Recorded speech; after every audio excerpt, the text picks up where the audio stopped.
Sir మీరు మీ area of వర్క్లో ఇంత ఎక్స్పీరియన్స్లో సార్ మీరు ఒక్క కాంప్లెక్స్ రీకన్స్ట్రక్షన్ చేసి ఒకళ్ళని నిజంగా వాళ్ళ లైఫ్ స్టైల్ని మార్చి లైఫ్నే మార్చిన ఒక ఎగ్జాంపుల్ ఒక కేసు చెప్పండి.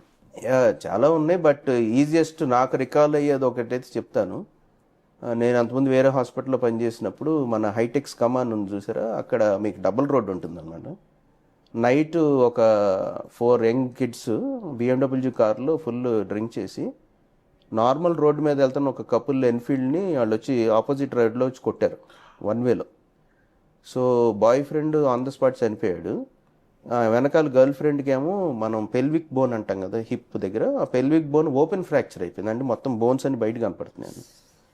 అండ్ ఆ అమ్మాయికి 2 కాళ్ళు విరిగిపోయినాయి, and shoulder proximal humerus fracture అయింది, మల్టిపుల్ రిబ్ ఫ్రాక్చర్స్ అయినాయి. అండ్ అందరూ అసలు చనిపోతుంది అనుకున్నారు. అండ్ లక్కీగా నేను ఒక 8 hours సర్జరీస్ చేసి పెల్విస్, లెగ్స్, షోల్డర్ అన్ని 1 goలోనే ఫిక్స్ చేశాను. We could bring her out very nicely and she's walking, she's working now, she dances, she goes to pubs, is a very lively girl. తను నాకు ఎప్పటికీ మెమరీ అన్నమాట.